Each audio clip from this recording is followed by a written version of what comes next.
I slipped my foot into my shoe and I noticed it felt weird. Like a part of my foot was rubbing against the shoe in a way that didn't feel good. And I'd never noticed it before. And I took my shoe off to investigate, and I noticed a lump on the top of my foot just below my big toe. And I thought, what the heck? This is really, really strange. So, what I do when I discover weird things going on, I like to go to my physiotherapist because he is a master of understanding how the human body works, and he loves a good mystery like I do, and that's what we have on our hands is a mystery. And so I want to find out what the heck is going on. So he sent me for x-rays, knowing he knew what it was, but just to confirm, turns out it's a bunion. Now, a bunion is something that happens when your big toe gets out of alignment. So your big toe goes in towards your other little toes, and then what happens is the knuckle where your foot bones attached to your toe bones gets out of alignment, and that's what that bump is. And then it gets rid of cartilage and forms arthritis and all these fun stuff. And so that is what's happening. And if you go to your family doctor, chances are they'll tell you there's nothing you can do. You just want to make yourself really comfortable, like put little bunion cushions on, and surgery is probably the only option, but maybe you don't want surgery because it's not that bad yet. So just wait it out and see if you can manage your pain. That's usually what they'll tell you. But that doesn't work for me. I can't accept that. I am a curious person. So, of course, the first question I will always ask is, what caused it in the first place? Now, my friend Einstein says when he's trying to solve a problem, he spends like 95% of his time figuring out exactly what the problem is. And then he spends the rest of his time on solving for the problem. But we need to know exactly what the problem is. I love this concept, and so I apply it to everything I do. Every time a client comes to me with a problem, I spend most of my time figuring out exactly what the problem is. Otherwise, we're chasing our tails. We're not even following the right cues to find out, to solve the problem. So between my amazing physio and tons of research, I discovered that it was caused by my shoes. It's not like a natural function that happens in the wild. Bunions don't happen to animals. This is a human problem. Why is it a present day human problem? Because of all the modern day conveniences that we have. It is caused by our runners being pointy and us being in our runners all day, every day. It's over time. It didn't just happen after wearing them one time. Most healthcare professionals will tell you it can't be fixed. But my thought is, well, it was caused over time. Like this just didn't happen. We're nature. Our bodies are nature. And this happened over a very long period of time of my foot being put into a shoe that didn't go with the natural way that my foot goes, meaning it's a pointy shoe. And if you look at your feet, they're not pointy, they're square. So they flatten out and come out wide where your toes are, but that's not the way shoes are designed. Nature changes over time. Think about tree roots. Like that story I told you about my neighbor who had to get his cement patio totally redone because the tree next to it over 20 years time went under the cement and totally broke the cement and started to push up the cement and pushed up the side of his house. It was insane how much damage it did slowly over time. That's the power of nature. Think about how glaciers are formed slowly over time. Think about how sand is created over hundreds of millions of years of the water and the rolling, just like wearing away at it. That's exactly what happened in this case when bunions are formed. So my thinking is, if it was caused over time, it can surely be fixed the same way. Change the source of the problem. So we know what the problem is now. We did our research. We spent 95% of our time figuring out what the heck the actual problem is. We aren't meant to be in shoes all day, every day. Our ancestors ran around in bare feet. And now, as soon as we put shoes on our feet, and not only do we put them on our feet, but we wear them all day, every day. The average person spends minimal time in bare feet, with their feet actually planted on the earth in Mother Nature. This is a problem. Not only because we're forcing our foot into a shoe that doesn't fit, but we're also changing the way our foot structure works, which is our balance. Everything that we do is centered on our feet. And I know that my mom, who is 83, has bunions like crazy, and her feet like totally turn out to the side. Her feet have been reformed actually, and she has a lot of pain because of it, the arthritic pain, and it makes it harder for her to balance because our feet are meant to be flat and our toes spread, and it helps us to balance, and all these little muscles underneath help us to stay balanced. And then over time we can lose our balance because our feet aren't functioning properly, which is fascinating because when I went to my physio, he's like, you just have really weak feet, because I had plantar fasciitis, and I didn't go see him because it hurt so much I needed to get orthotics right away.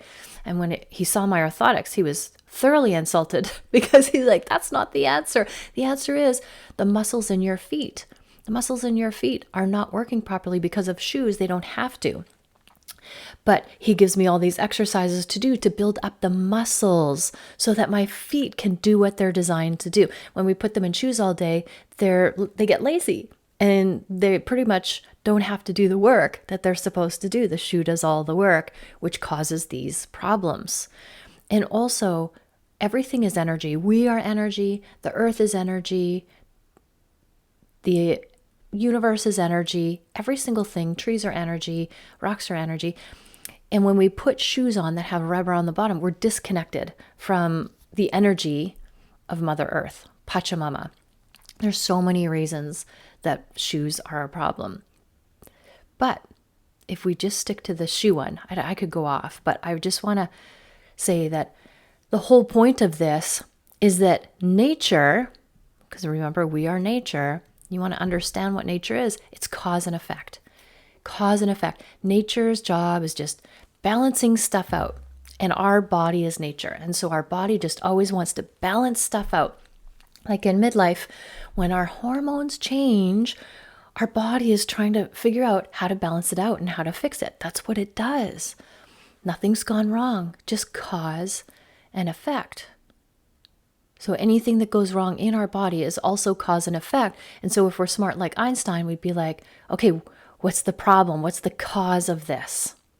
And in Western medicine, it's a pill for an ill. You got an illness? Take this pill. And an illness is a symptom of something. So the pill will stop the symptom, but the symptom is there for a reason. It's your body telling you, hey, girl, something is off. And it gives you pain or some sort of a signal so you know that something's off. That's how genius our body is. It's like, hey, Heather, pay attention to this. And if you just take the pill, it makes the symptom go away, which was the warning, but the cause of it is still there. So our body is genius. It's telling us, hey, over here, it's like a check engine light in your car. If you take a pill, you just unplug the light, but the problem with the engine is still there. In the Eastern system, medical system, they look at what organ or system is this pertaining to? And how do we bring that back into balance? And it's all based on mirroring nature. Everything, every organ is connected to a meridian, energetic meridian that comes through your body, or chakras. And the beautiful thing about it is that they use air and wind, like they use the elements, they use nature to solve it too. They use food, the sweet, the sour. It's just amazing the difference when you look at the Western medicine and Eastern medicine.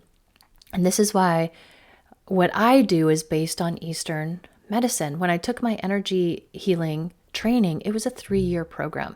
And it's called integrative energy healing. So it's integrative because they took the best of all the different modalities, the traditional Chinese medicine, Ayurvedic, like all of the ones, and they took what they felt was the best of each and taught that to us. And what they do is they look at the signals from the body. If you go to a traditional Chinese medicine doctor, they will look at your eyes, they will look at your tongue, they will feel your pulses along here, along your wrist. You have pulses all the way up here. And there's a high one, and then when you push deeper, there's a deeper one. And those are all related to your organs. And so I can technically check every organ by the pulse, how strong or how weak it is. By your pulses along your wrist, each one. You got your spleen, you got your liver, you got your heart. It's amazing. And then it's that system that's out of whack that wants to be replaced. So when we're talking about something like bunions on our feet, we really want to get to the heart of what's going on. And every emotion is attached into this too. And then your body is split into the right and the left side. And the right is the masculine energy. Masculine energy, not masculinity. And the left is the feminine energy. So the right side is the doing, the action taker. And the left side is the intuition, the creativity, all of the beautiful stuff that you can't explain, just the knowing that you have. That's the left, that's the feminine energy. And in traditional Chinese medicine, what they do is they balance it. That's the yin and the yang. And like I said before, balancing. If they can balance the masculine and feminine energy, you've created harmony, and then your body is in homeostasis and it heals itself. That's the beautiful part about our bodies being nature. And so like our feet, the food we eat slowly over time will heal our bodies, or it will wreak havoc in our bodies. We can adapt and fight. That's why people don't understand. If you eat a bag of chips, nothing instantly happens. But if you keep eating bags of chips over time, now you're like the roots of the tree. Over time, your body can't keep up with it. Like your body is genius and it fights off all of these invaders and heals all the things. But when it's overloaded with stuff, it can only do it for so long. So it is accumulative. And this is when it becomes too much for the body, disease starts to appear.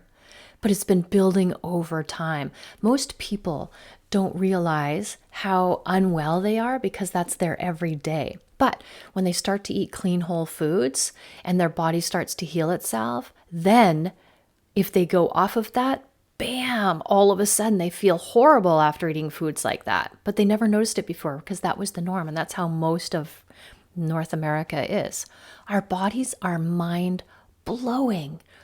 Our bodies are just so fascinating and so amazing. Think about all the hundreds of thousands of actions that happen, and counteractions and chemical reactions and hormones and everything that's being created in our body just to do what we're doing, just to exist, just to be.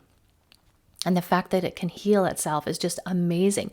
So when we really see our body for the miracle that it is and treat it like that, oh my gosh, friends, it is life-changing. It's our job to get our body back to homeostasis. That's our job. And then it will heal itself. So if something is off, we want to be curious, be the detective and go, what is it? What's the problem? And then solve for that. Get our body back into homeostasis. So it's always cause and effect. So if our body is in homeostasis, we don't have to think how to solve any health problem in our body. The body will take care of it.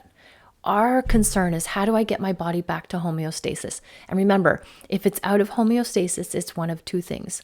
It's toxicity, too much of something, or deficiency, not enough of something. And so that's what we want to question.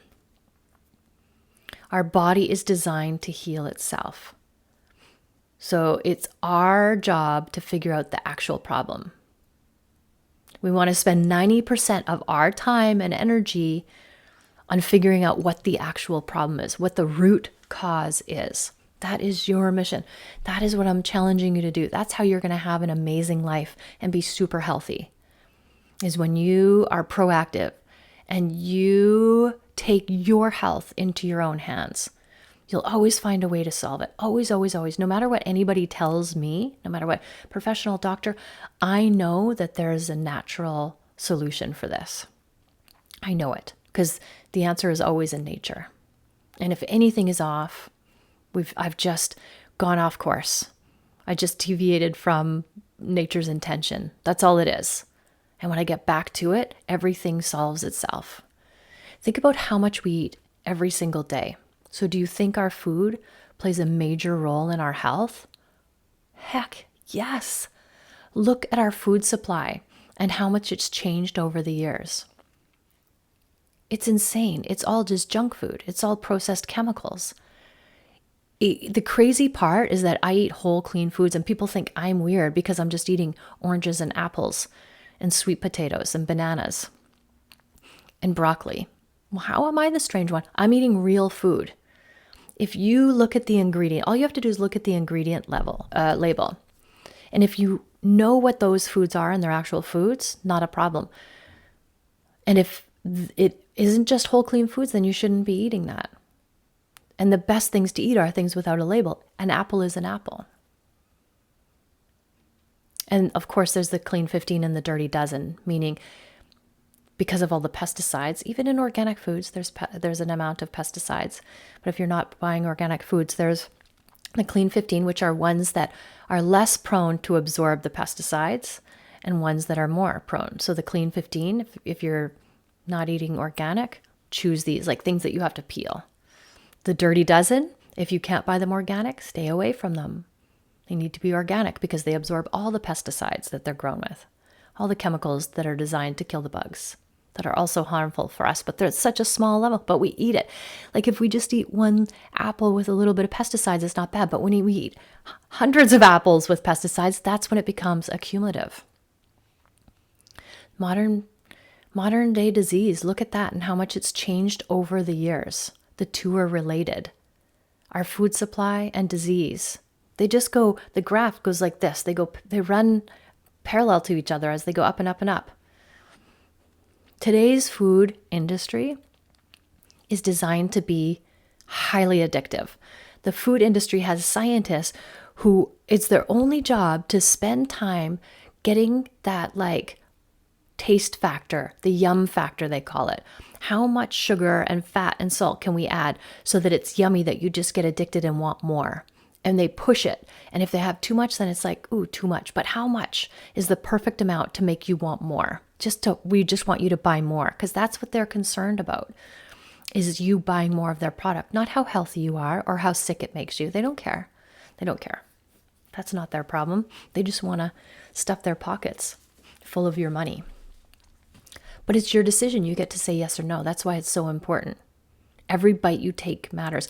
Everything you buy, you're voting with your dollar. So when you buy junk food, you're saying, yes, we're voting for this. Imagine if nobody bought Coca-Cola. Guess what would happen? They would have to create something healthy. Like we have all the power. We don't think that we do, but we as consumers, because they want us to be consumers, we have all the power. If we don't buy the junk food, if we don't buy the pop, they will be forced to create something healthy that we want. So every time you buy something at the grocery store, you're saying yes to it. You're voting for it. But if you don't buy it, then you're also saying no. It's so powerful. You are so powerful with your midlife mama money and decisions because you're buying for the family. You're the one most of the time, like I can't say all the time, but I know in my house, I'm the one that does the grocery shopping and all that. Actually, my sons have started doing that on their own. And they have gone to completely organic, whole, clean foods. They've gone like over the edge. I'm like, holy cow, they were listening. It does matter. All they're eating are clean, whole foods, and that's it. And they will spend the extra money on organic and the best.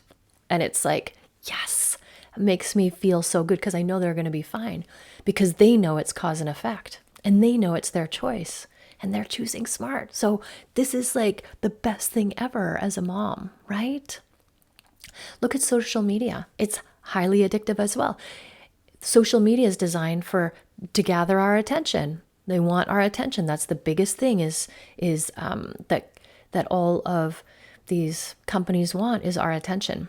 And now, myself included, I've become totally ADHD because of all of this scrolling. Everything happens so fast. I used to be able to focus and now I can't. And the way I change that is I stop scrolling on social media. That's how I do it because it happened over time. And now my attention span is super short. And so if I weed that out, my attention span will come back. I get to be in control of where I put my attention. So just like the power of nature over time, you can overcome this. Take your health into your own hands. Pay close attention to the little things that you do over time that add up to big things. Eat clean food. Move your body. Stop scrolling. Stop watching the news. So consuming isn't just food. Consuming is what you're consuming with your attention, with your brain. Don't hang around the negative people. Spend time in nature. Breathe, connect, get your feet, get your tootsies in the sand, on the grass, every single day. So for me, I'm solving my bunion problem. I will give you an update. I'll let you know. But I know that I can do it. I know I can reverse it. Cause and effect. Cause and effect. So I'm creating a new cause that will create a new effect. And I'll keep you posted because my bunion is just a metaphor for life. Am I right? So get back to the basics. Follow nature's cues because we are nature. And the same philosophy that applies to nature applies to us. You are the key to your health and success. Every bite, every step, every thought matters. It's up to you. The next step you take is of the utmost importance. You are your own answer. Thank you for listening. Always, always, always love yourself first with every bite and every step and every thought. Have an amazing day.